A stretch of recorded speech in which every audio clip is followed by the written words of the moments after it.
રાજકોટ જિલ્લાના ઉપલેટામાં નગરપાલિકાની જનરલ બોર્ડની મીટિંગમાં વોર્ડ નંબર 9માં સફાઈ અને ગટરના પ્રશ્નોને લઈ અનેકવાર રજૂઆત કરવા છતાં કોઈ નિકાલ ન આવતા મીટિંગ સમયે સદસ્ય આકરા પાણીએ જોવા મળ્યા, જેમાં વોર્ડ નંબર 9ના સદસ્ય ઇમરાન મિયા પીરજાદા દ્વારા તંત્રને આ બાબતે પૂછવામાં આવતા તંત્રએ કહ્યું કે હાલ માણસો ઓછા છે, જેને લઈ સફાઈ કાર્ય નિયમિત નથી થઈ શકતું. ત્યારે તંત્ર સામે નગરપાલિકા સદસ્ય આકરા પાણીએ થઈ ગયા અને હાજર તંત્ર નગરપાલિકા પ્રમુખ તેમજ ચીફ ઓફિસર સામે સવાલ કર્યો કે જો નગરપાલિકા પાસે હાલ પૂરતો સ્ટાફ નથી તો આ કાગળો પર માણસોના નામે લાખો રૂપિયાનો પગાર કેમ ચૂકવાય છે? આથી વોર્ડ નંબર 9ના સદસ્ય સફાઈ અને સફાઈ કર્મચારીના નામે લાખો રૂપિયાનો ભ્રષ્ટાચાર થતો હોવાના પણ આક્ષેપ લગાવવામાં આવ્યા હતા. ત્યારે આ બાબતે તંત્રએ મૌન ધારણ કરી લેતા ઇમરાન મિયા પીરજાદા દ્વારા તંત્રને આ પ્રશ્નોનો 5 દિવસમાં નિકાલ કરવા તેમજ લેખિતમાં જવાબ આપવા ચીમકી ઉચ્ચારી હતી, નહીંતર ઉચ્ચ કક્ષાએ ફરિયાદ કરવામાં આવશે તેવું જણાવ્યું હતું. Reporter Amir Pathan, A to Z news, Upleta. Imran Miya Pirzada, ward number 9નો MIM પાર્ટીનો સદસ્ય છું.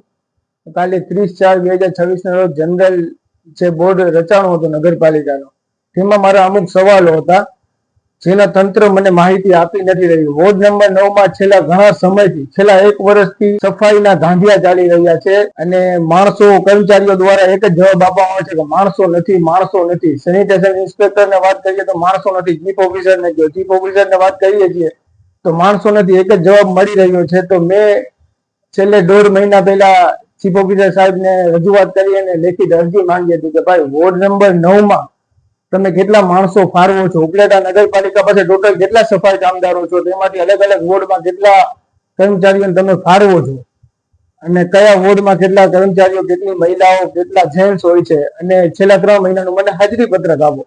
એ છેલ્લા 1.5-2 મહિનાથી ગોળ ઘુમાવી રહ્યા છે, કોઈ પણ જાતની માહિતી આપી રહ્યા નથી. ગુજરાત નગરપાલિકા અધિનિયમ 1963 હેઠળ મારે નગરપાલિકા પાસે માહિતી માંગવાનો પૂરેપૂરો અધિકાર છે.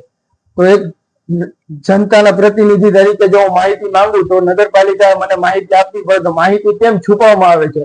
એટલે ક્યાંક ને ક્યાંક એવા શંકા અને સવાલો ઉભા થાય છે કે આ સફાઈ કામદારોના નામે બહુ મોટું કૌભાંડ અને ભ્રષ્ટાચાર ચાલી રહ્યું હોય એવી આશંકા ઉભી થાય છે. તો આગામી દિવસોમાં 5 દિવસનું મેં અલ્ટિમેટમ આપ્યું છે, આગામી દિવસોમાં મને માહિતી પૂરી પાડવામાં નહીં આવે તો હું ઉપલેટાના ઇતિહાસનું સૌથી મોટું આંદોલન કરવા માટે પણ તૈયાર છું અને હું આગળ કલેક્ટર સુધી આ રજૂઆત પહોંચાડવા માટે તૈયાર છું અને ધરણા ઉપર બેસી ગાંધી પિંજરા માર્ગે નગરપાલિકાનો ઘેરાવ અને તાળાબંધી કરવા માટે પણ અમે તૈયાર છીએ.